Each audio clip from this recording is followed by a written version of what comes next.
2025년 미래는 더 이상 약속이 아닙니다. 인공지능이 인간을 대체하고 젊은 세대는 꿈을 포기했습니다. 성장률은 멈췄고 기술은 포화됐죠. 하버드 국제정치학 강의실 콜린스 존슨 교수가 천천히 말을 꺼냈습니다. 그런데 말입니다. 이상한 나라가 하나 있더군요. 단 한 나라만 그 법칙을 거부했습니다. 조명이 어두워지고 스크린이 켜졌습니다. 깃발 하나가 천천히 떠올랐습니다. 대한민국. 강의실은 숨소리조차 멈췄습니다. 그 순간 150명의 학생 사이에 10초간 정적이 흘렀죠. 교수의 목소리가 다시 울렸습니다. 이건 기적이 아닙니다. 단지 한국이라는 이름의 습관입니다. 그리고 이제 국제사회가 묻습니다.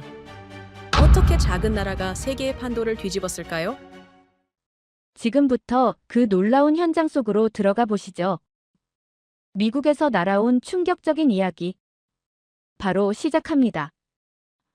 그리고 지금 어디에서 시청하고 계신지 댓글로 남겨주세요. 여러분의 이야기도 듣고 싶습니다. 그 전에 잠깐 1초 만에 누를 수 있는 좋아요 버튼을 꾹 눌러주시면 영상 제작에 큰 힘이 됩니다. 그럼 바로 사연 시작하겠습니다. 존재해서는 안 될 나라가 있습니다. 사라졌어야 정상이죠. 지정학적으로도 역사적으로도요. 그런데 말입니다. 지금 그 나라가 세계 경제의 심장을 쥐고 있고 이 나라 없이는 못 돌아갑니다. 안녕하세요. 제 이름은 콜린스 존슨이라고 합니다. 하버드에서 오랫동안 강대국을 연구했고 패권 국가들을 분석해왔어요. 그런데 이 작은 나라 하나가 제 모든 공식을 박살냈습니다. 한국입니다. 오늘 그 미친 역설을 보여드리겠습니다. 얼마 전 하버드 국제정치학부에서 특별 강의를 열었어요. 강의실에 들어서는 순간 놀랐습니다. 300명이 넘는 학생들이 복도까지 가득 차 있었죠. 평소 강의의 2배가 넘는 인원이었어요. 저는 단도직입적으로 물었습니다. 여러분, 작년 노벨 경제학상 수상자 제임스 로빈슨 교수를 아십니까? 몇몇이 고개를 끄덕였어요. 저는 그의 사진을 스크린에 띄웠습니다. 그는 평생 한 가지만 연구했습니다. 어떤 나라는 왜 성공하고 어떤 나라는 왜 실패하는가? 전 세계 모든 국가를 분석했죠. 그리고 단 한 나라를 지목했습니다. 저는 목소리를 높였어요. 그가 말한 나라는 한국이었습니다. 강의실이 조용해졌고 칠판에 크게 적었습니다. 한국인의 3가지 특징. 학생들이 일제히 펜을 들었죠. 저는 첫 번째를 적었습니다. 전 세계에서 가장 머리가 좋으면서 동시에 가장 부지런한 민족. 프랑스 학생 마리가 손을 들었어요. 그게 과장 아니냐는 질문에 조용히 데이터를 띄웠습니다. IQ 테스트 세계 1위. 학생들이 술렁거렸어요. 그런데 여기서 끝이 아닙니다. 이렇게 머리 좋은 사람들이 전 세계에서 가장 교육에 미친 민족이기까지 합니다. 문맹률 거의 0%예요. 500년 전 한글을 만들어 전 국민을 교육시켰죠. 대학 진학률 자료를 띄웠습니다. 전 국민 대다수가 대학에 진학해요. 영국 학생 제임스가 놀란 표정을 지었습니다. 저는 계속했어요. 그런데 이게 전부가 아닙니다. 두 번째 특징을 보시죠. 저는 칠판에 적었습니다.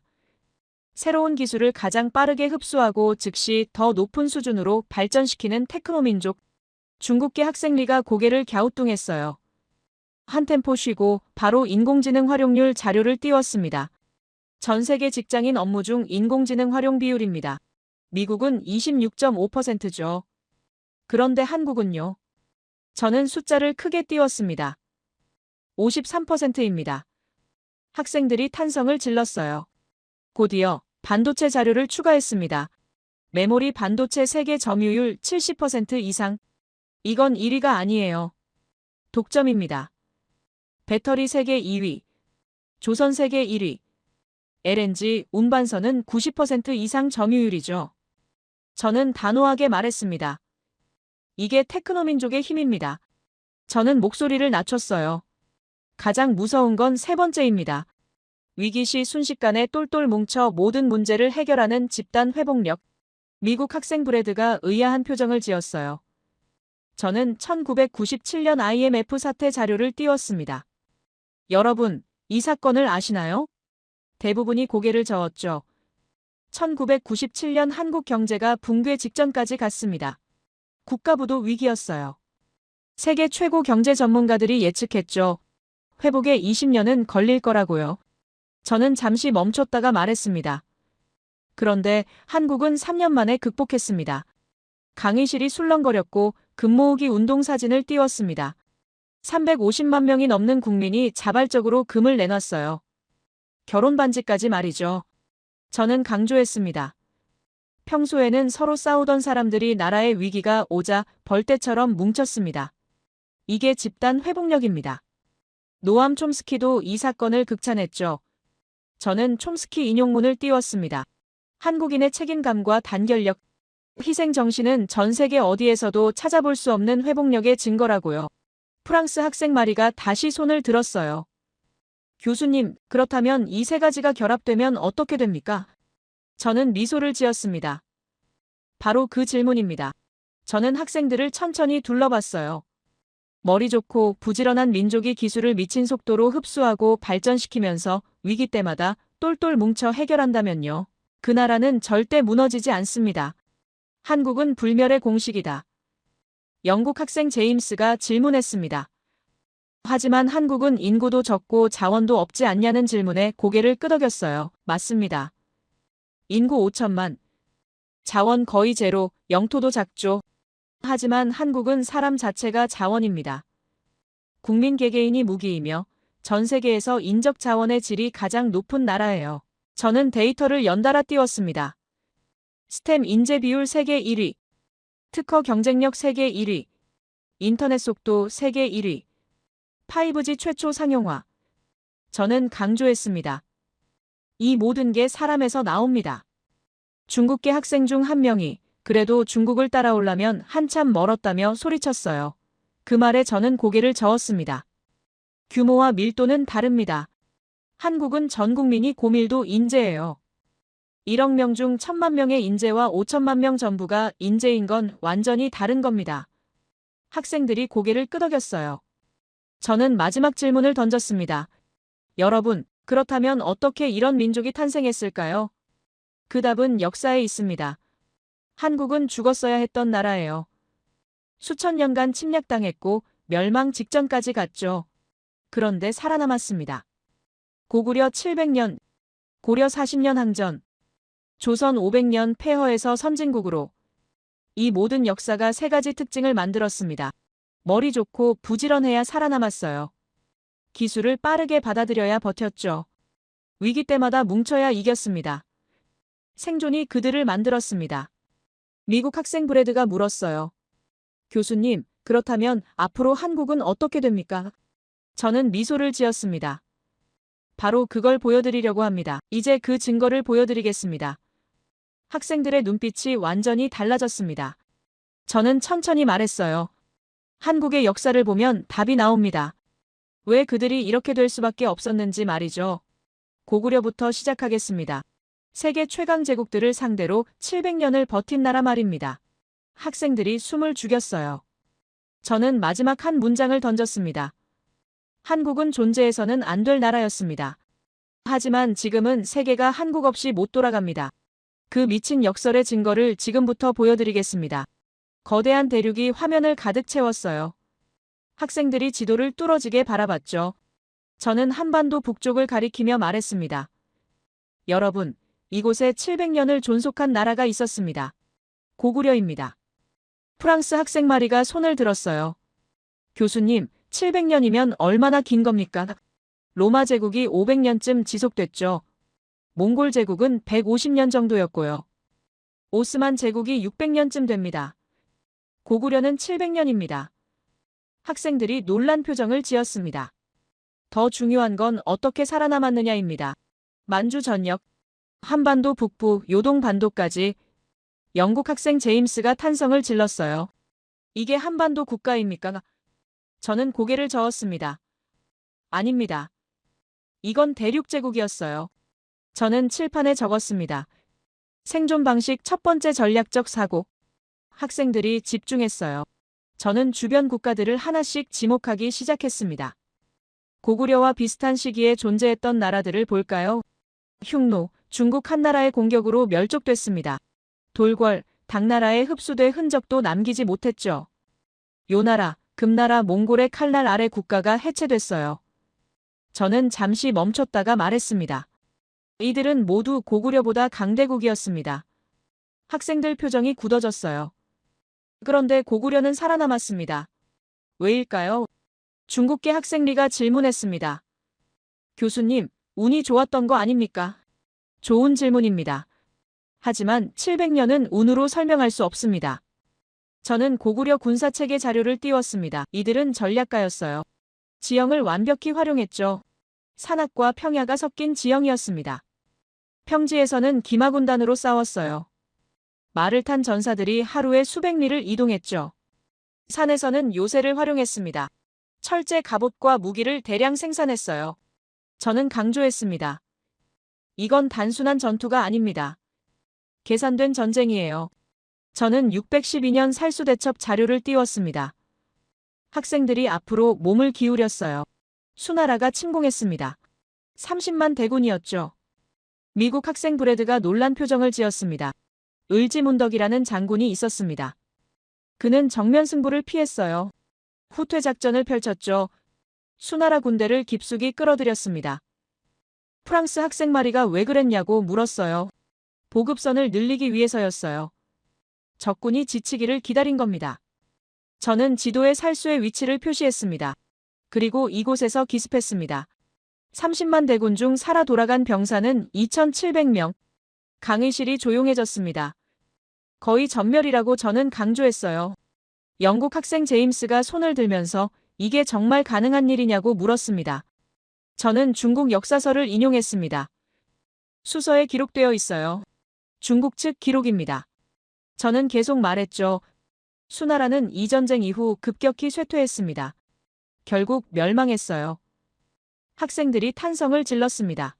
저는 다음 자료를 띄웠어요. 그런데 끝이 아닙니다. 수나라가 망하고 당나라가 들어섰죠. 당태종, 중국 역사상 가장 뛰어난 황제 중 한 명입니다. 그가 직접 고구려를 침공했어요. 저는 안시성 사진을 보여줬습니다. 산 위에 세워진 작은 요새였죠. 이 작은 성을 20만 대군으로 포위했습니다. 3개월 동안요. 중국계 학생 리가 의아한 표정을 지었어요. 저는 설명을 이었습니다. 성주는 항복하지 않았어요. 끝까지 버텼죠. 당태종은 공성 장비를 총동원했습니다. 흙으로 거대한 언덕을 쌓아 성벽보다 높게 만들었어요. 그래도 함락되지 않았습니다. 저는 목소리를 낮췄어요. 결과는 당나라의 참패였습니다. 학생들이 숨을 죽였습니다. 저는 추가 자료를 띄웠어요. 당태종은 이 전투에서 눈에 화살을 맞았습니다. 영국 학생 제임스가 놀라며 물었어요. 황제가 직접 부상을 입었단 말입니까? 저는 고개를 끄덕였습니다. 일부 역사학자들 사이에서는 논쟁이 있어요. 하지만 당태종이 원정 이후 급격히 건강이 악화된 건 사실입니다. 얼마 지나지 않아 사망했죠. 저는 단호하게 말했습니다. 세계 최강 제국의 황제가 직접 나섰지만 작은 성 하나를 함락시키지 못했어요. 이게 고구려입니다.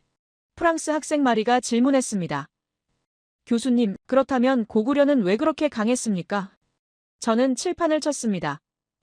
바로 그 질문입니다. 저는 고구려의 전술 분석 자료를 띄웠어요. 첫째, 지형을 완벽히 이해했습니다. 평지에서는 기마전으로 속도전을 펼쳤어요. 산악에서는 요새전으로 장기전을 벌였죠. 둘째, 철기 기술이 발달했습니다. 갑옷과 무기가 우수했어요. 셋째, 전략적 사고가 뛰어났습니다. 을지문덕의 후퇴 작전을 보십시오. 저는 강조했어요. 이건 단순히 용맹한 게 아닙니다. 머리로 싸운 겁니다. 미국 학생 브래드가 말했어요. 하지만 교수님, 그건 장군 개인의 능력 아닙니까? 저는 고개를 저었습니다. 아닙니다. 저는 중국 역사서를 다시 인용했어요. 중국 기록에는 이렇게 적혀 있습니다. 고구려인은 키가 크고 체격이 장대하다. 화살을 잘 쏘고 말을 잘 탄다. 성격이 강하고 전투를 즐긴다. 저는 웃으며 말했습니다. 중국인들이 고구려를 두려워했다는 증거입니다. 저는 관개토대왕 이야기로 넘어갔어요. 4세기 말 이왕이 등장합니다. 즉위 후 20년 동안 7번의 대규모 정복전쟁을 벌였어요. 저는 영토 확장 지도를 띄웠습니다. 북쪽으로 만주 전역을 장악했습니다. 동쪽으로 연해주까지 진출했어요. 남쪽으로 한반도 중부까지 내려왔죠. 저는 특별히 강조했습니다. 심지어 바다를 건너 일본까지 원정을 갔어요. 영국 학생 제임스가 놀라며 물었습니다. 일본까지요? 저는 고개를 끄덕였어요. 당시 일본은 왜라고 불렸습니다. 신라를 괴롭히던 왜군을 격퇴했죠. 이게 침략당하기만 한 민족의 모습입니까? 학생들이 고개를 저었습니다. 저는 계속 설명했어요. 관개토대왕 이후 장수왕이 즉위합니다. 그는 한강까지 점령했어요. 지금의 서울이죠. 수도를 평양으로 옮기고 남진 정책을 펼쳤습니다. 저는 단호하게 말했습니다. 이건 방어가 아닙니다. 공격이에요. 중국계 학생리가 질문했습니다. 그렇다면 고구려는 결국 어떻게 됐습니까? 저는 잠시 침묵했어요. 멸망했습니다. 하지만 700년을 버틴 후였죠. 당나라와 신라의 연합군에 무너졌어요. 저는 목소리를 높였습니다. 그 정신은 사라지지 않았습니다. 저는 다시 강조했어요. 고구려가 보여준 건 단순한 생존이 아닙니다. 전략적 사고였어요. 지형을 읽고 적을 분석하고 최적의 전술을 구사하는 능력. 이게 바로 한국인 첫 번째 특징의 기원입니다. 머리가 좋고 전략적으로 사고하는 민족 말이죠. 프랑스 학생 마리가 말했어요. 교수님, 그렇다면 이 전략적 사고가 지금까지 이어진다는 말씀이십니까? 저는 미소를 지었습니다. 바로 그겁니다. 저는 현대 한국 자료를 띄웠어요. 반도체 설계, 배터리 기술, 조선공학, 모두 전략적 사고가 필요한 분야입니다. 고구려가 지형을 읽듯이 한국은 지금 시장을 읽어요. 을지문덕이 후퇴 작전을 펼치듯이 한국 기업들은 전략적으로 움직입니다. 저는 칠판에 적었습니다. 전투 정신이 기술 정신으로 진화했다. 학생들이 고개를 끄덕였어요. 저는 마지막 문장을 던졌습니다. 여러분, 고구려는 700년 동안 세계 최강 제국들을 상대로 버텼습니다. 이건 운이 아니에요. 전략입니다. 그리고 이 전략적 사고, DNA가 지금도 한국인 안에 살아있습니다. 학생들의 눈빛이 달라졌습니다. 저는 천천히 말했어요. 다음은 고려입니다. 세계 최강 몽골 제국과 40년을 싸운 나라 말이죠. 이번엔 단결의 증거를 보여드리겠습니다. 학생들이 숨을 죽이고 기다렸습니다. 저는 13세기 세계 지도를 스크린에 띄우며 학생들에게 인류 역사상 가장 거대한 제국을 보여줬습니다.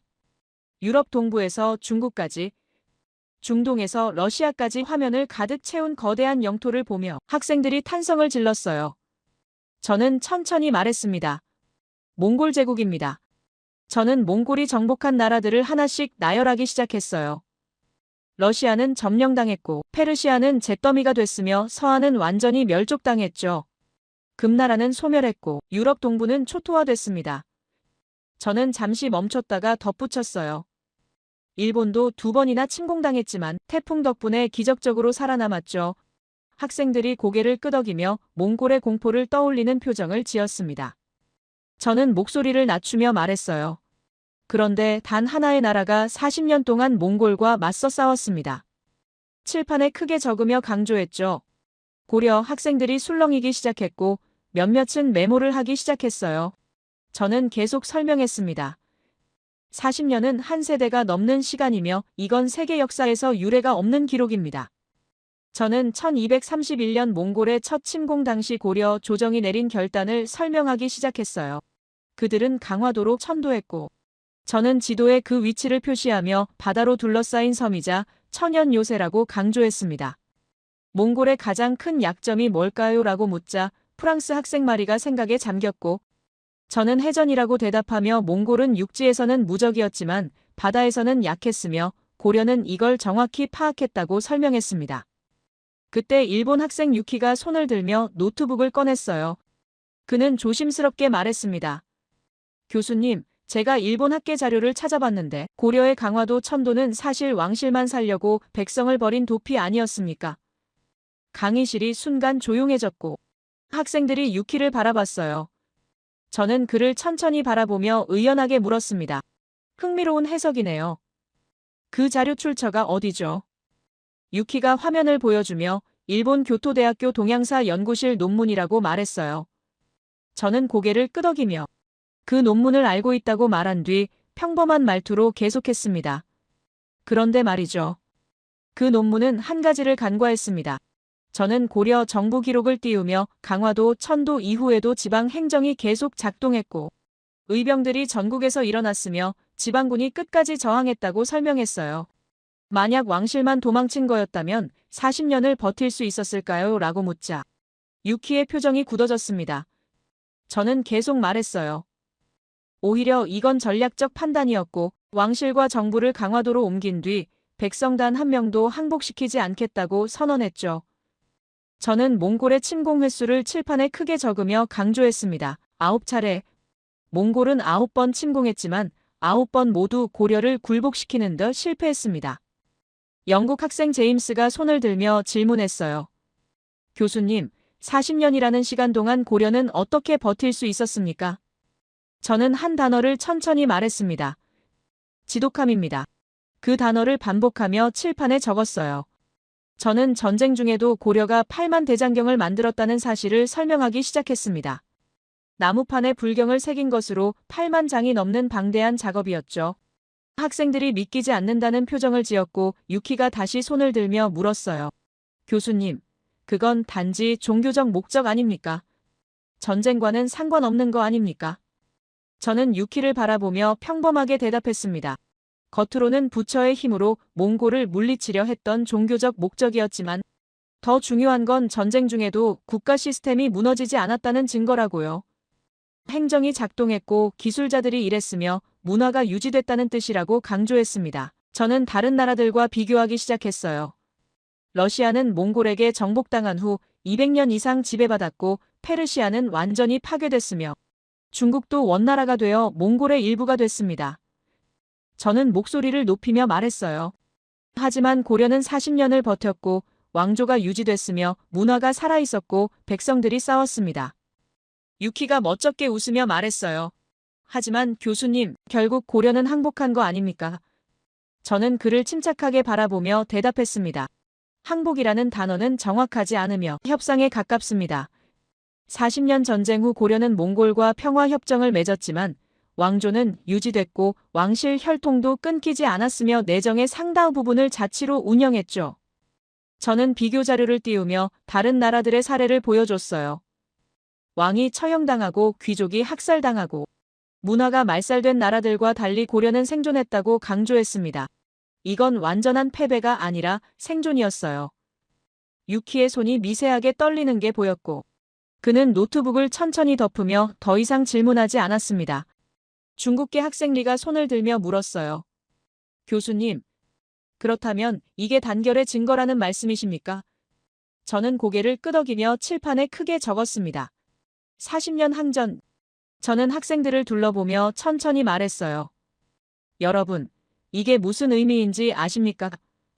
한 세대가 전쟁 속에서 태어나 전쟁 속에서 죽었다는 뜻이며 할아버지가 싸우고 아버지가 싸우고 아들이 싸웠다는 뜻입니다. 그런데도 포기하지 않았어요. 저는 목소리를 낮추며 강조했습니다. 이건 미친 수준의 집념이며 집단 회복력의 극한입니다. 강의실이 완전히 침묵했고 학생들이 숨을 죽이고 있었어요. 저는 고려가 몽골 이전에도 강했다는 사실을 추가로 설명했습니다. 거란족과 싸워 이겼고 여진족도 격퇴했으며 강감찬이라는 장군은 거란 10만 대군을 상대로 대승을 거뒀죠. 귀주대첩이라고 부르는 전투였습니다. 유키가 조용히 앉아 있었고 그의 다리가 부들부들 떨리는 게 보였어요. 저는 그를 바라보지 않고 계속 강의를 이어가며 고려는 방어만 한 게 아니라 선제 공격도 했고 여진족 영토에 9개 성을 건설했으며 지금도 그 흔적이 남아있다고 설명했습니다. 저는 학생들에게 질문을 던졌어요. 이게 약소국의 모습입니까? 학생들이 고개를 저으며 분명히 아니라는 표정을 지었습니다. 저는 결론을 말하기 시작했어요. 고려는 세계 최강 몽골 제국조차 완전히 무너뜨리지 못한 나라이며 40년을 버텼고 협상으로 마무리했고 왕조를 유지했습니다. 프랑스 학생 마리가 손을 들며 물었어요. 교수님, 그렇다면 이 단결력이 지금까지 이어진다는 말씀이십니까? 저는 미소를 지으며 바로 그거라고 대답했습니다. 저는 1997년 IMF 자료를 다시 띄우며 350만 명의 금 모으기 운동을 상기시켰어요. 이게 바로 40년 항전의 DNA이며 평소에는 싸우다가도 위기시 순식간에 뭉치는 본능이라고 강조했습니다. 유키가 멋쩍게 웃으며 고개를 숙였고 더 이상 질문하지 않았어요. 저는 칠판에 마지막 문장을 크게 적었습니다. 한 세대가 전쟁 속에서 살았지만 민족은 살아남았다. 학생들이 고개를 끄덕이며 그 의미를 곱씹는 표정을 지었어요. 저는 천천히 말했습니다. 여러분, 고려의 40년 항전은 단순한 전쟁 기록이 아니며 이건 단결의 본능이 어디서 왔는지 보여주는 증거입니다. 영국 학생 제임스가 손을 들며 다음은 무엇이냐고 물었고 저는 미소를 지으며 조선이라고 대답했습니다. 500년 왕조이며 이번엔 기술의 증거를 보여드리겠다고 말했어요. 거북선과 한글 창제 그리고 신기전 이야기를 하겠다고 덧붙이자 학생들이 숨을 죽이고 기다렸습니다. 저는 유키를 잠깐 바라봤어요. 그는 여전히 고개를 숙이고 있었고 손이 떨리는 게 보였죠. 저는 아무 말 없이 다음 자료를 준비하며 생각했습니다. 사실이 가장 강력한 무기니까요. 저는 칠판에 크게 숫자를 적었습니다. 500년. 학생들이 그 숫자를 바라보며 조선 왕조가 지속된 기간을 머릿속으로 계산하는 표정을 지었어요.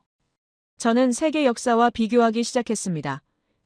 영국의 튜더 왕조는 118년이었고 프랑스의 부르봉 왕조는 204년이었으며 러시아의 로마노프 왕조는 304년이었죠. 저는 손가락으로 칠판을 두드리며 간조했어요. 조선은 500년입니다. 하지만 오늘 제가 말하고 싶은 건 기간이 아니라고 말하며 스크린에 조선의 지도를 띄웠습니다.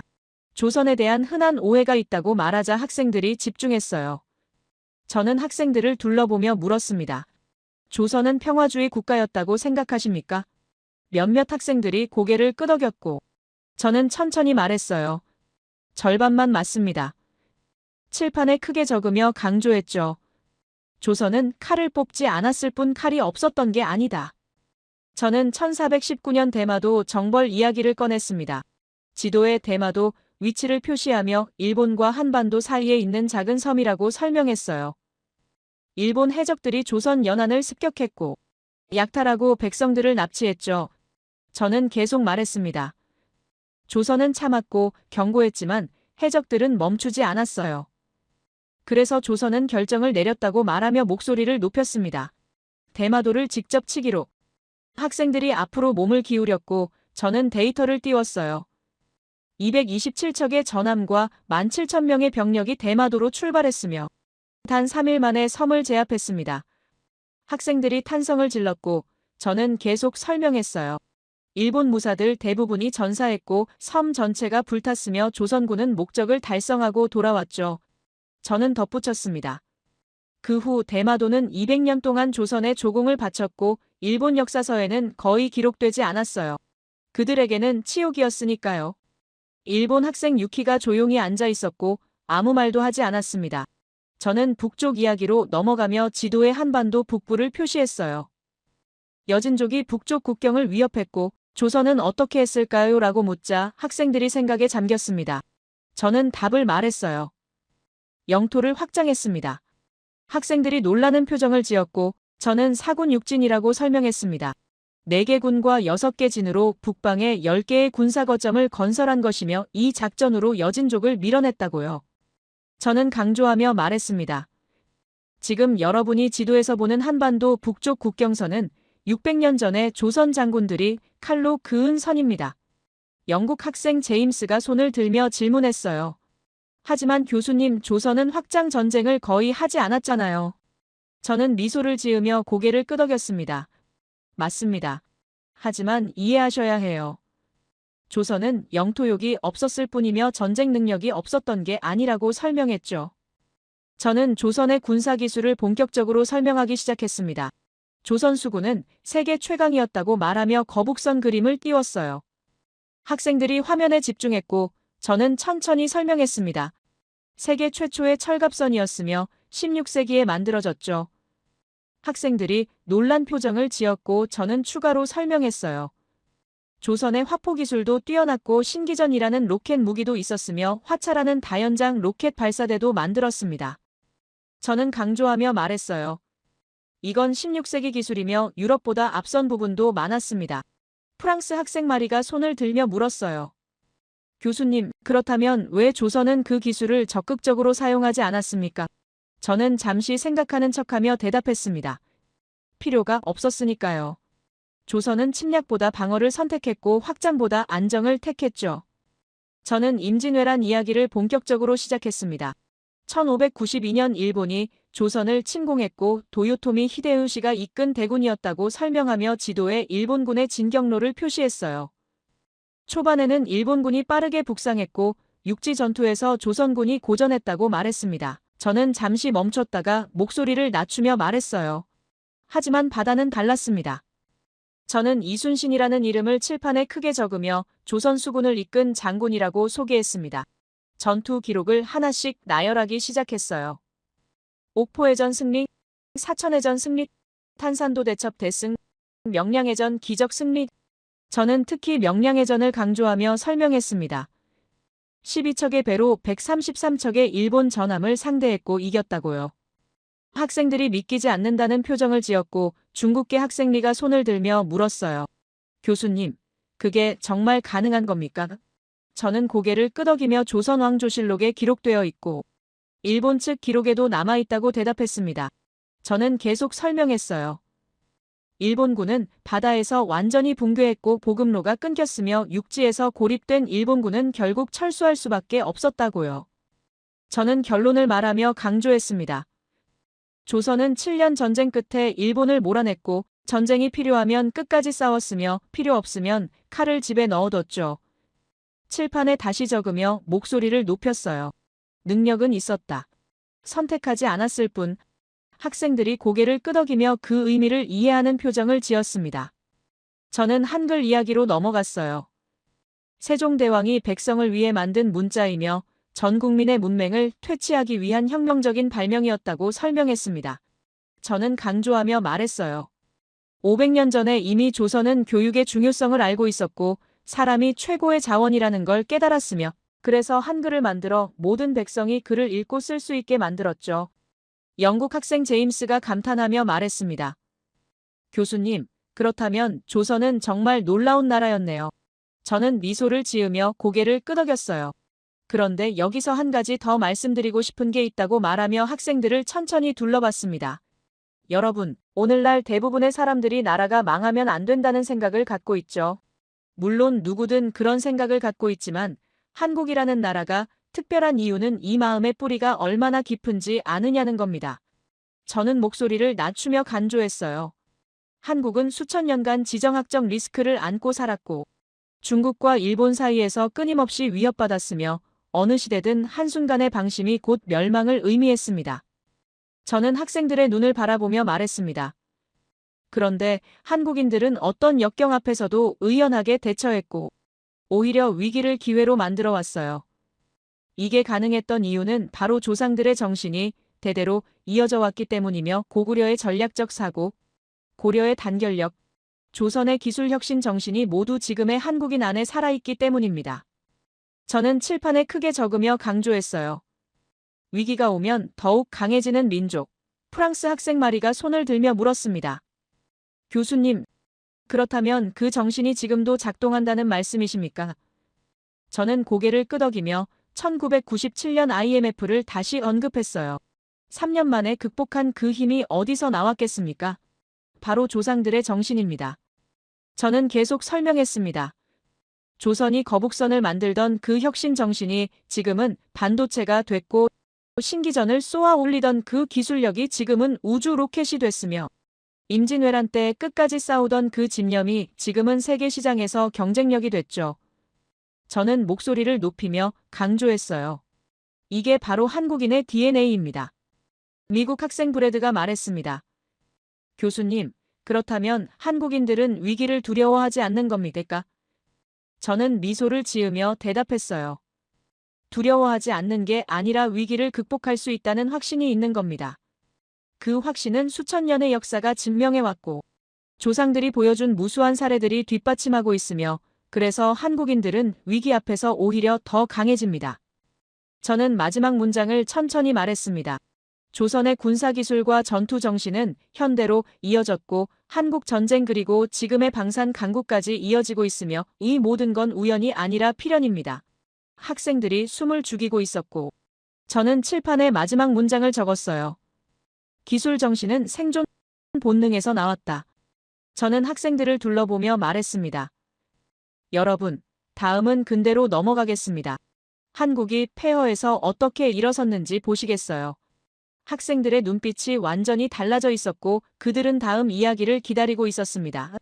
저는 천천히 말했어요. 1953년 한국 전쟁이 끝났고 서울은 잿더미였습니다. 하지만 한국인들은 또다시 일어섰죠. 그 이야기를 지금부터 보여드리겠습니다. 저는 스크린에 사진 한 장을 띄웠습니다.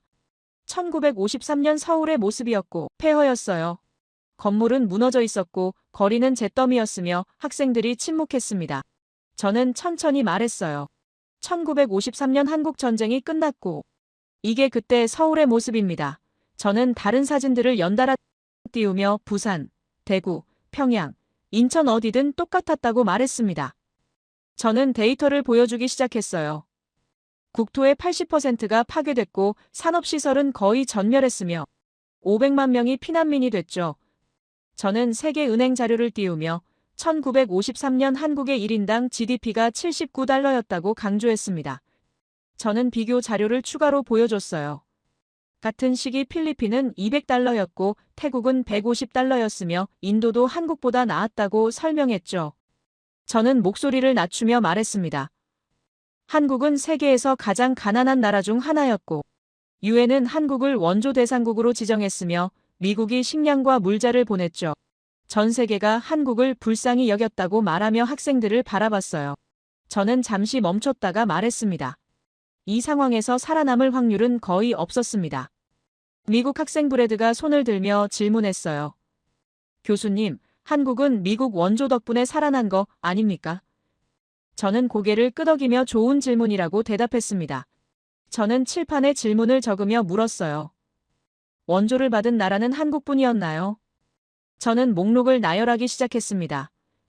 필리핀은 미국 원조를 받았고 베트남도 미국 원조를 받았으며 캄보디아도 미국 원조를 받았고 아프리카 여러 나라가 유럽 원조를 받았죠. 저는 질문을 던졌습니다. 그렇다면 왜 한국만 성공했을까요? 학생들이 조용해졌고 저는 경제성장 그래프를 띄웠어요. 1960년 한국 1인당 GDP 79달러, 2023년 한국 1인당 GDP 33,000달러 이상. 저는 강조하며 말했습니다. 400배 이상 성장했어요. 학생들이 탄성을 질렀고 저는 OECD 사무총장의 발언을 인용했습니다. 인류 역사상 유일한 기적급 성장이라고 했죠. 저는 다른 나라들과 비교하기 시작했어요. 같은 시기 필리핀은 어떻게 됐습니까? 여전히 개발도상국입니다. 베트남은요? 최근에야 성장하기 시작했죠. 저는 단호하게 말했습니다. 원조는 씨앗일 뿐이며 한국은 그 씨앗을 받아 숲을 만들어냈어요. 프랑스 학생 마리가 놀란 표정을 지으며 어떻게 그게 가능했냐고 물었습니다. 저는 한국의 산업화 과정을 설명하기 시작했어요. 1960년대 경공업부터 시작했고 섬유, 신발, 가발 같은 노동집약적 산업이었죠. 1970년대 중화학공업으로 전환했으며 철강, 조선, 석유화학 분야를 정부가 전략적으로 육성했다고 설명했습니다. 저는 포항제철 이야기를 꺼내며 세계은행이 한국의 제철소 건설을 반대했고 불가능하다고 했지만 한국은 밀어붙였다고 말했어요. 저는 결과를 보여줬습니다.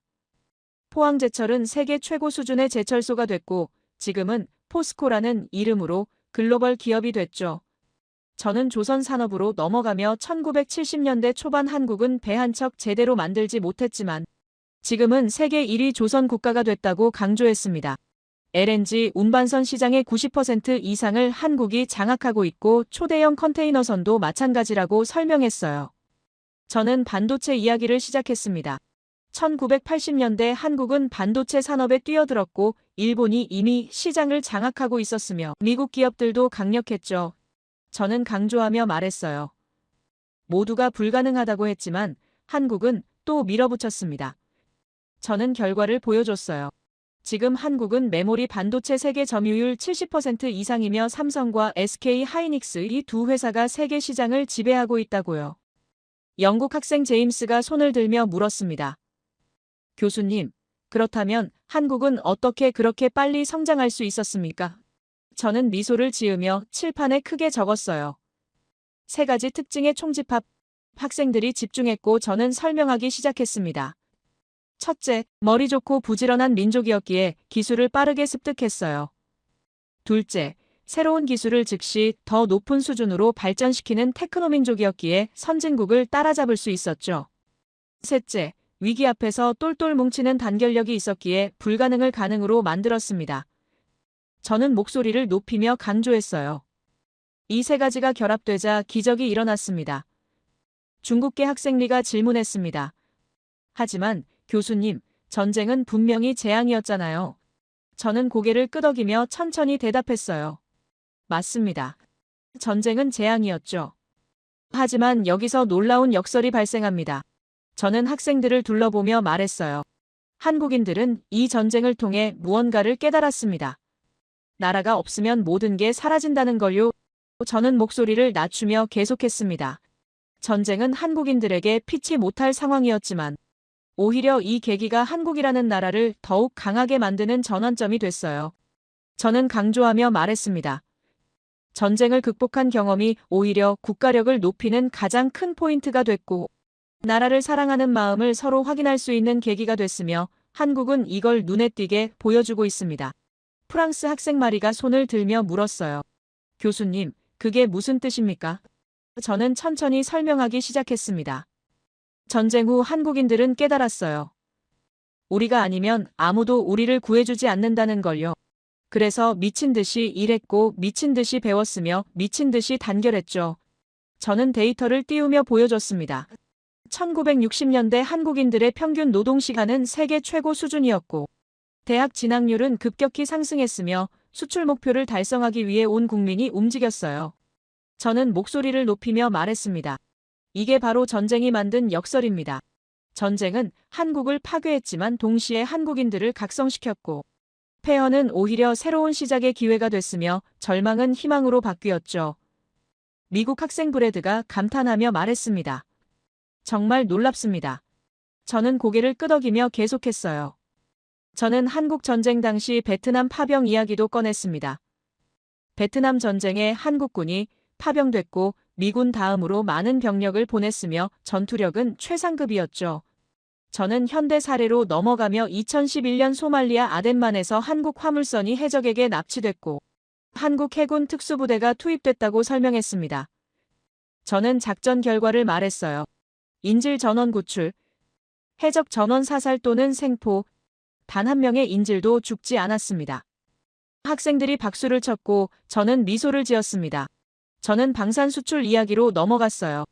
2000년대 초반까지만 해도 한국 무기는 별로 알려지지 않았지만 지금은 방산 수출 세계 4위권이며 폴란드가 한국 전차와 자주포를 대량 구매했고 호주가 한국 자주포를 도입했으며 노르웨이도 한국 전투기를 샀다고 설명했습니다.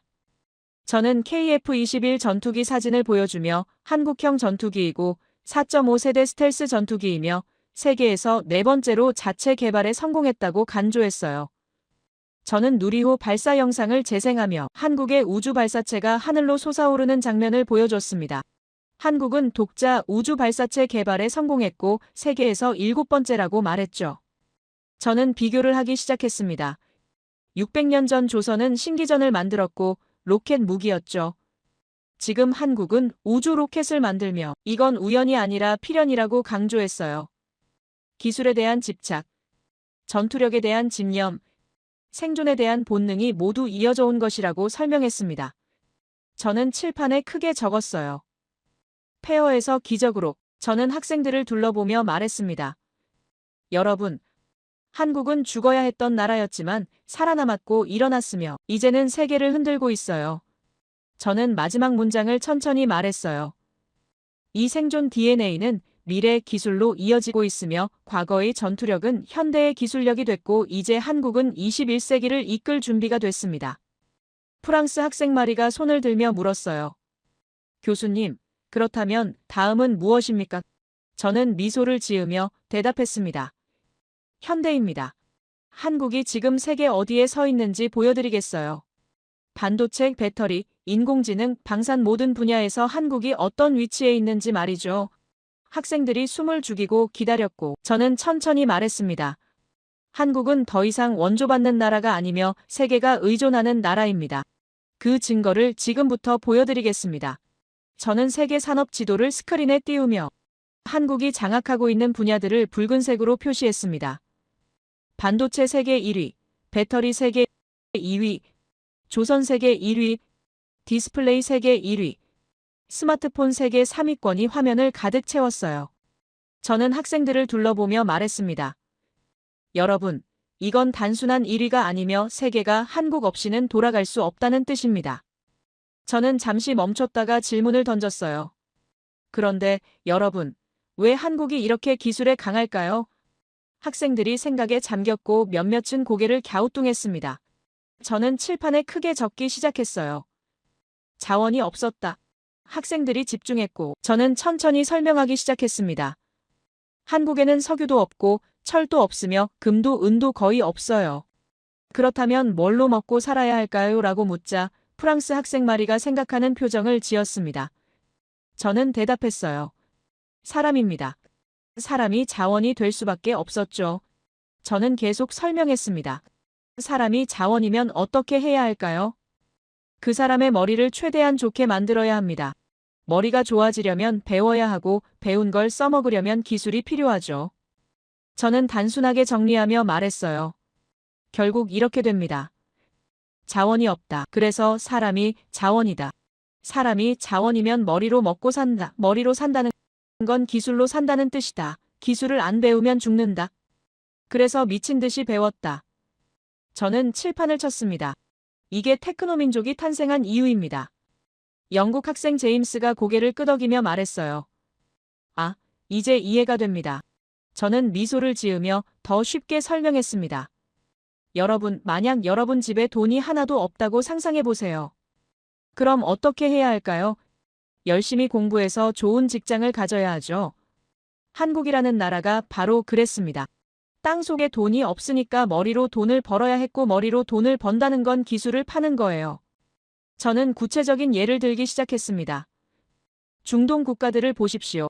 석유가 나오니까 땅만 파면 돈이 됩니다. 그런데 한국은요. 땅을 파봤자 돌밖에 안 나와요.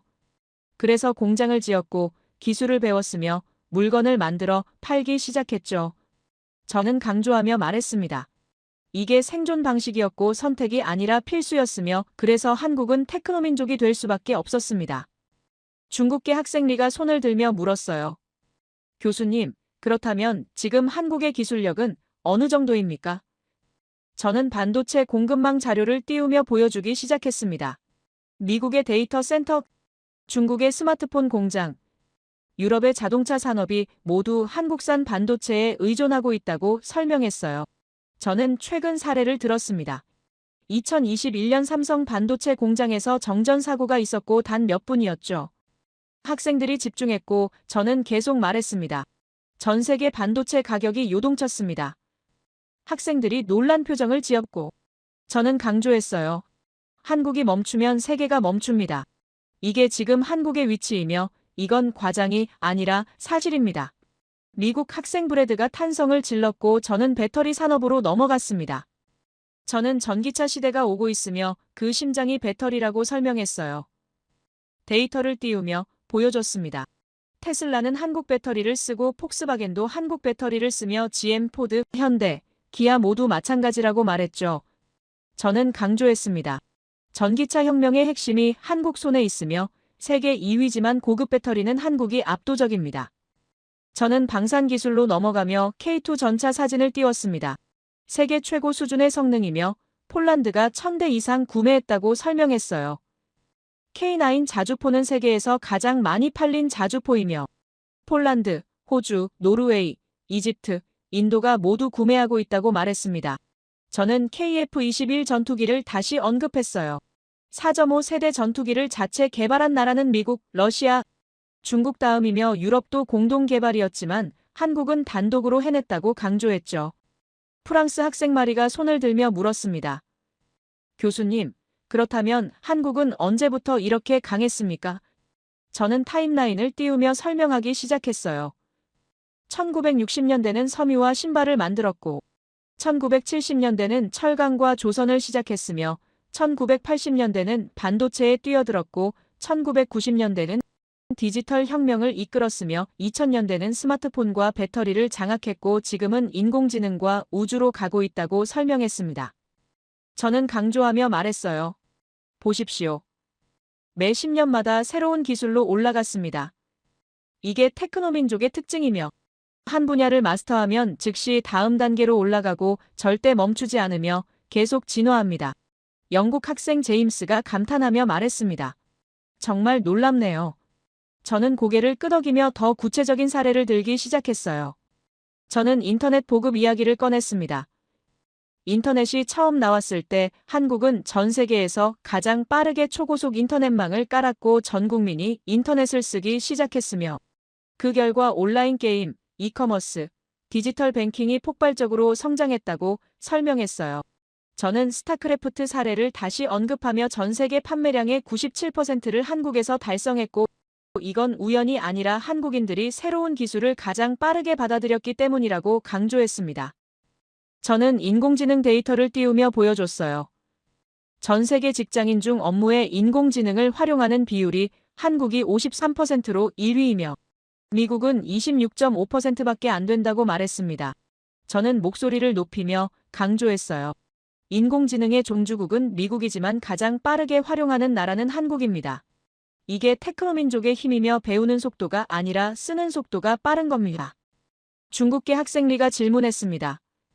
교수님, 그렇다면 중국은 어떻습니까? 중국도 기술 강국 아닙니까? 저는 고개를 끄덕이며 좋은 질문이라고 대답했어요. 저는 비교를 시작했습니다. 중국은 규모로 승부하고 한국은 품질로 승부하며 중국은 따라잡고 있지만 한국은 계속 앞서 나가고 있다고 설명했죠. 저는 반도체 미세 공정 자료를 띄웠습니다. 3나노 공정은 삼성과 TSMC만 가능하고 중국은 아직 7나노 수준이라고 말했어요. 저는 한국이 기술에서 앞서는 이유를 다시 정리하기 시작했습니다. 첫째, 머리가 좋습니다. 둘째, 교육 수준이 높아요. 셋째, 새로운 걸 배우는 속도가 빠르죠. 넷째, 배운 걸 즉시 쓰기 시작합니다. 다섯째, 쓰면서 더 발전시켜요. 저는 강조하며 말했습니다. 이 5단계가 미친 속도로 돌아가며 그래서 한국은 절대 뒤처지지 않습니다. 미국 학생 브래드가 손을 들며 물었어요. 교수님, 그렇다면 한국의 미래는 어떻게 될까요? 저는 미소를 지으며 우주와 인공지능 자료를 띄웠습니다. 한국은 2032년 달 착륙을 계획하고 있으며 독자 기술로 가겠다고 선언했죠. 인공지능 투자도 폭발적으로 증가하고 있고 삼성, LG, 네이버, 카카오가 모두 인공지능 개발에 뛰어들었다고 설명했습니다. 저는 바이오 산업도 언급했어요. 코로나19 때 한국의 진단키트가 전 세계로 수출됐고 백신 개발도 진행 중이며 셀트리온, 삼성 바이오로직스가 세계적 바이오 기업으로 성장했다고 말했습니다. 저는 원전 기술을 설명했어요. 한국형 원전 APR-1400은 세계 최고 수준이 안정성이며 UAE가 선택했고 사우디아라비아도 관심을 보이고 있다고요. 저는 칠판에 크게 적으며 강조했습니다. 과거의 전투력이 현대의 기술력이 됐다. 학생들이 고개를 끄덕이며 이해하는 표정을 지었어요. 저는 계속 설명했습니다. 고구려가 철제 갑옷을 만들던 기술력이 지금은 반도체 장비가 됐고 조선이 거북선을 만들던 조선 기술이 지금은 LNG 운반선이 됐으며 신기전을 쏘던 로켓 기술이 지금은 누리호가 됐죠. 저는 목소리를 높이며 말했습니다.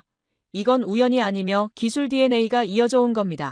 생존을 위해 기술을 배웠고 기술로 살아남았으며 이제는 기술로 세계를 움직이고 있어요. 프랑스 학생 마리가 감탄하며 말했습니다. 이제 완전히 이해했습니다. 저는 미소를 지으며 마지막 문장을 말했어요. 여러분, 한국은 자원이 없어서 테크노민족이 됐습니다. 선택이 아니라 생존이었고 포기할 수 없었으며 그래서 미친 듯이 배웠고 이제는 세계 최고가 됐죠. 저는 칠판에 마지막 문장을 적었습니다. 테크노민족의 완성형. 학생들이 박수를 쳤고 저는 천천히 말했어요. 다음은 단결의 현대적 증거를 보여드리겠습니다. 1997년 IMF 위기 때 한국인들이 어떻게 뭉쳤는지 말이죠. 학생들이 숨을 죽이고 기다렸고 저는 다음 자료를 준비하며 생각했습니다. 이제 그들은 한국을 완전히 이해하기 시작했어요. 저는 1997년 서울 사진을 스크린에 띄우며 학생들에게 보여줬습니다. 거리에 사람들이 길게 줄을 서 있었고 손에 무언가를 들고 있었어요. 학생들이 화면을 뚫어지게 바라봤고 저는 천천히 말했습니다. 여러분, 이 사람들이 뭘 하고 있는지 아십니까? 금을 내고 있습니다. 자발적으로요. 저는 잠시 멈췄다가 설명하기 시작했어요. 1997년 한국에 경제 위기가 왔고 국가부도 직전이었으며 IMF에 구제금융을 신청했죠. 세계 최고 경제 전문가들이 분석했고 예측했습니다. 회복에 최소 20년은 걸릴 거라고요. 저는 목소리를 낮추며 말했습니다.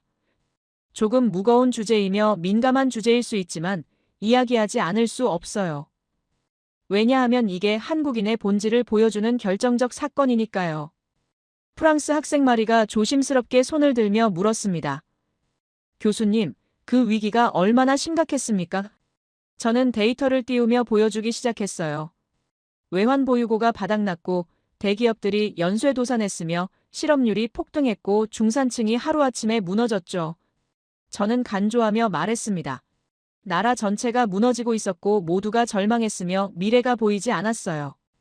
저는 목소리를 높이며 말했습니다. 한국인들은 포기하지 않았습니다. 저는 금 모으기 운동 사진들을 연달아 띄우기 시작했어요. 할머니가 결혼 반지를 내놓는 모습, 젊은 부부가 금목걸이를 가져오는 장면, 아이들이 금반지를 들고 있는 사진들이 화면을 채웠습니다. 저는 천천히 설명했어요. 350만 명이 넘는 국민이 자발적으로 참여했고 결혼반지, 돌반지, 금목걸이, 금리까지 내놨으며 226톤의 금이 모였죠. 영국 학생 제임스가 놀라며 말했습니다. 결혼반지까지요. 저는 고개를 끄덕이며 대답했어요. 네, 평생의 추억이 담긴 반지를 나라를 위해 내놨습니다. 저는 잠시 멈췄다가 말했습니다. 이게 얼마나 대단한 일인지 아십니까? 여러분이 가장 소중한 물건을 나라를 위해 내놓을 수 있겠습니까? 강의실이 조용해졌고 학생들이 생각에 잠겼어요. 저는 계속 설명하기 시작했습니다. 평소에 한국인들은 서로 싸웁니다. 정치로 싸우고 지역으로 싸우며 세대로도 싸우죠. 저는 웃으며 말했어요.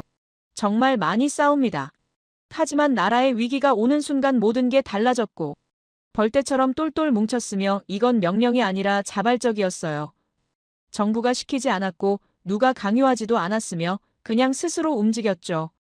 저는 노암 촌스키의 말을 인용하며 스크린에 띄웠습니다. 한국인의 책임감과 단결력, 희생정신은 전 세계 어디에서도 찾아볼 수 없는 회복력의 증거이며 이건 인류 역사에서 매우 특별한 사례라고요. 저는 강조했습니다. 세계적인 석학이 이렇게 극찬했어요. 과장이 아니라 사실이었으니까요. 중국계 학생 리가 질문했습니다. 교수님, 그래서 결과는 어떻게 됐습니까? 저는 타임라인을 띄우며 보여줬어요. 1997년 위기 시작, 2000년 완전 극복. 저는 단호하게 말했습니다. 3년입니다. 전문가들이 예상한 20년이 아니라 단 3년 만에 극복했고 세계가 경악했으며 불가능을 또다시 가능으로 만들었죠. 저는 계속 설명했습니다. 일본은 자민당이 수십 년간 집권하고 있죠. 안정적이라고 할 수 있어요. 그런데 그게 진짜 안정입니까? 아니면 변화가 없는 정체입니까? 유키의 표정이 굳어졌고 저는 조심스럽지만 명확하게 말했습니다. 한국은 조용히 세상을 바꾸고 변화를 직접 몸으로 보여줍니다. 말이 아니라 행동으로요. 프랑스 학생 마리가 손을 들며 말했습니다. 교수님, 그렇다면 한국인들은 왜 이렇게 자주 움직입니까? 저는 칠판에 크게 적으며 대답했어요. 국가 위기일수록 결국 모두가 원하는 건 평화, 성장, 그리고 나아감입니다. 저는 강조했습니다. 한국인들은 멈춰 있는 걸 견디지 못하고 문제가 있으면 고쳐야 하며 잘못된 게 있으면 바꿔야 한다고 생각해요. 저는 목소리를 낮추며 말했습니다. 들으면 들을수록 한국이라는 나라 자체는 이상한 능력을 가지고 있습니다. 경외할 수밖에 없어요. 영국 학생 제임스가 고개를 끄덕이며 동의하는 표정을 지었고 저는 계속 설명했습니다. IMF 때 3년 만에 극복했고 정치 위기 때 평화롭게 해결했으며 코로나19 때도 세계에서 가장 빠르게 대응했죠. 저는 2020년 코로나 대응 자료를 띄웠습니다. 한국은 봉쇄 없이 방역에 성공했고 드라이브스루 검사를 세계 최초로 시행했으며 K-팝 방역이라고 불리며 전 세계가 벤치마킹했다고 설명했어요. 저는 강조했습니다. 위기가 올 때마다 한국은 새로운 모델을 제시했고 세계가 따라 배웠으며 이게 리더십입니다. 유키가 조용히 앉아 있었고 손이 미세하게 떨리는 게 보였습니다. 저는 그를 바라보지 않고 계속 말했어요. 여러분, 단결이라는 건 그냥 모이는 게 아닙니다. 같은 목표를 향해 움직이는 거예요. 한국인들의 목표는 명확합니다. 나라가 잘 되는 것. 다음 세대가 더 잘 사는 것. 그게 전부죠. 중국계 학생 리가 질문했습니다. 교수님, 그렇다면 중국도 단결력이 강한데 뭐가 다릅니까? 저는 천천히 대답했어요. 중국의 단결은 위에서 시키는 겁니다.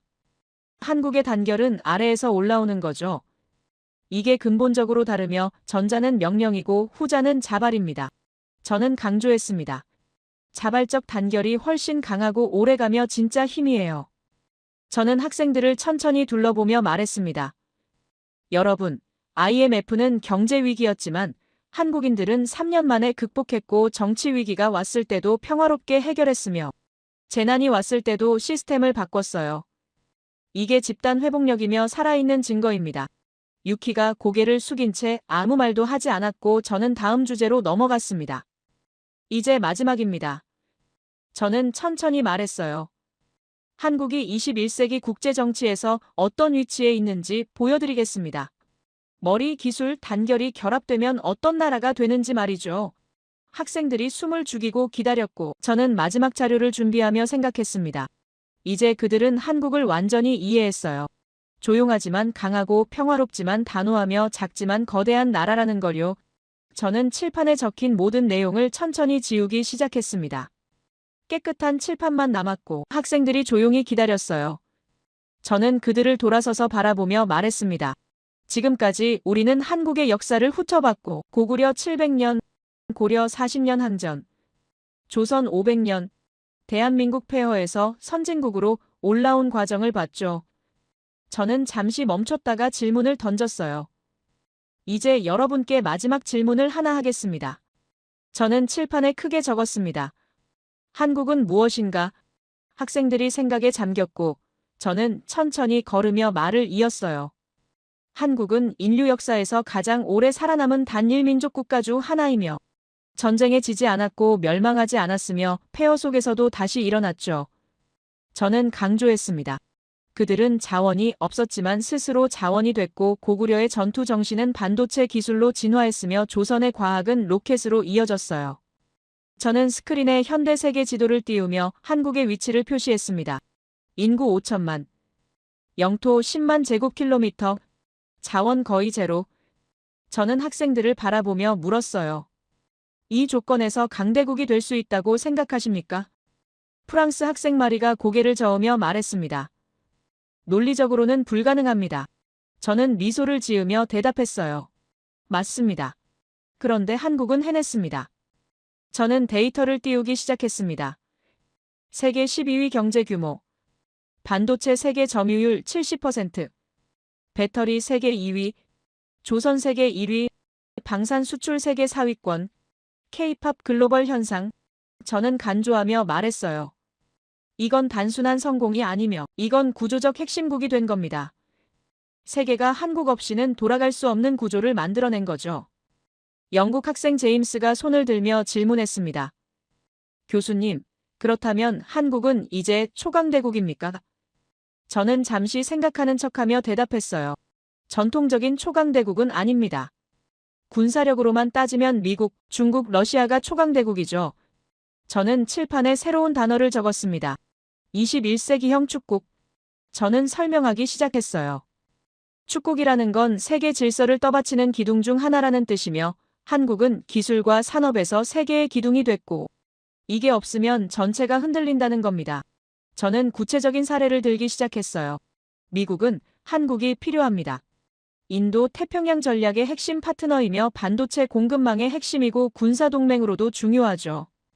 중국도 한국이 필요하다고 말하며 데이터를 띄웠습니다. 중국의 최대 교역국이며 반도체와 배터리의 공급처이고 한국 기술 없이는 중국 산업이 유지될 수 없다고 설명했어요. 일본도 한국이 필요합니다. 저는 강조하며 말했습니다. 반도체, 배터리, 조선에서 한국 없이는 경쟁력을 유지할 수 없으며 협력이 필수죠. 저는 단호하게 말했습니다.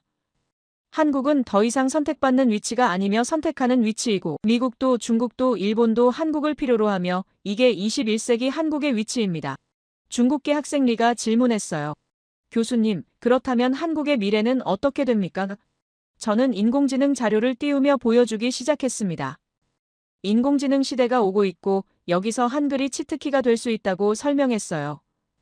한글은 과학적 문자이며 음소 문자 체계가 완벽하고 인공지능 학습에 최적화되어 있으며 이게 한국의 새로운 무기가 될 거라고 말했습니다. 저는 몇몇 전문가들의 예측을 인용했어요. 한국이 G2 국가로 올라설 수 있다고요. 미국 학생 브래드가 놀라며 물었습니다. G2요. 저는 고개를 끄덕이며 대답했어요. 불가능해 보이지만 한국은 늘 불가능을 가능으로 만들어왔고 페어에서 선진국이 됐으며 기술 강국이 됐고 이제 인공지능 시대의 선두주자가 되려 하고 있죠. 저는 강조했습니다. 이건 희망사항이 아니라 진행 중인 현실입니다. 저는 나토 회원국들이 한국 무기를 구매하는 사례를 들었습니다. 폴란드, 노르웨이, 호주가 한국 방산을 선택했고 이게 무슨 의미냐고 물었어요. 저는 대답했습니다. 한국이 서방 진영의 일원으로 완전히 인정받았다는 뜻이며 기술력과 신뢰도를 인정받은 거죠. 저는 우주협력도 언급했습니다. 나사와 한국항공우주연구원이 협력하고 있고 달 탐사 프로그램에 한국이 참여하며 이건 우주 강국 클럽에 들어간 겁니다. 저는 학생들을 천천히 둘러보며 말했어요. 여러분, 한국은 더 이상 지역 국가가 아니며 글로벌 축국이고 국제 질서를 떠받치는 기둥 중 하나가 됐죠.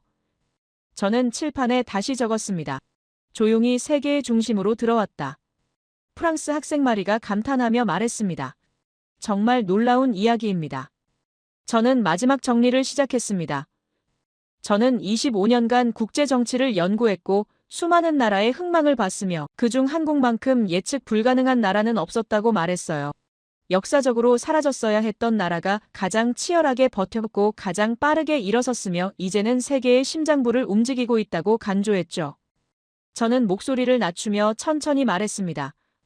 한국을 완전히 이해하는 것은 불가능하지만 그들의 생존 본능, 기술 집착, 단결 정신을 읽는다면 여러분은 21세기를 지배하는 힘의 흐름을 누구보다 정확히 이해하게 될 겁니다. 저는 칠판을 마지막으로 한 번 쳤습니다. 한국을 이해하는 것이 국제정치를 이해하는 것입니다. 강의실이 완전히 조용해졌고 저는 책을 덮으며 말했어요. 여러분, 제가 오늘 강조하고 싶은 건 이겁니다. 저는 학생들을 한 명 한 명 바라보며 말했습니다. 물질적인 것보다 눈에 보이지 않는 게 더 강한 법입니다. 땅이나 자원이나 인구보다 정신과 의지와 단결이 더 강하며 이런 힘이 한국에 있기에 선진국 반열에 올랐고 강대국들 사이에서 자꾸 견제 대상이 되며 동시에 선망의 대상이 되는 겁니다. 저는 마지막 문장을 천천히 말했어요. 세계는 지금 한국을 부러워하고 있습니다. 작지만 강하고 조용하지만 거대하며 자원은 없지만 기술이 있고 영토는 작지만 영향력은 막강한 이 나라를 말이죠. 저는 미소를 지으며 덧붙였습니다. 여러분도 한국을 연구하시길 바랍니다. 21세기를 이해하려면 한국을 이해해야 하니까요. 그 순간 한 학생이 박수를 쳤고 다른 학생들도 따라 박수를 치기 시작했어요. 강의실이 박수 소리로 가득 찼고 저는 고개를 숙여 인사했습니다. 학생들은 천천히 강의실을 나갔지만 그들의 눈빛은 완전히 달라져 있었어요. 이제 그들은 한국을 알았고 침략당한 약소국이 아니라 지독하게 살아남은 전투 민족을, 조용한 아침의 나라가 아니라 조용한 척하던 강한 민족을 이해하게 됐죠. 저는 칠판을 바라보며 생각했습니다. 한국을 이해하는 것이 국제 정치를 이해하는 것이라는 문장이 여전히 남아 있었고 저는 그 문장이 진실임을 확신했어요. 제 이야기를 끝까지 들어주셔서 감사합니다. 모두 안녕히 계세요. 오늘의 사연 어떻게 들으셨나요? 누군가는 믿기 어려운 이야기라고 할지도 모르겠지만 살다 보면 정말 그런 순간들이 있죠. 도저히 버틸 수 없을 것 같은 상황에서도 이상하리만큼 다시 일어서게 되는 힘. 그게 어디서 나오는 걸까 싶을 때가 있습니다. 누구의 도움도 아닌데 스스로를 다잡고 한 걸음 내딛게 만드는 그 마음. 아마도 그건 우리가 살아온 시간들 속에서 조금씩 단단해진 의지 같은 게 아닐까 싶어요. 결국 인생이란 건 거창한 성공보다 넘어지고도 다시 일어서는 그 과정 자체에 있는 것 같고요. 오늘 이야기를 통해 우리 모두가 잠시 멈춰서 나는 지금 어디쯤 와 있지? 하고 스스로에게 물어보는 시간이 되었으면 합니다. 그리고 때로는 정답이 없는 길에서도 묵묵히 걸어가야 하는 게 인생 아닐까요? 여러분의 생각을 아래 댓글에 남겨주세요. 그리고 감동적인 사연을 주변 사람들과 공유하고 함께 이야기 나눠보세요. 마지막으로 1초밖에 걸리지 않는 구독과 좋아요, 알림 설정은 영상 제작에 큰 힘이 됩니다. 지금까지 감동을 담아 여러분께 진심을 전하는 감동담기였습니다. 오늘 하루도 행복한 하루 보내세요.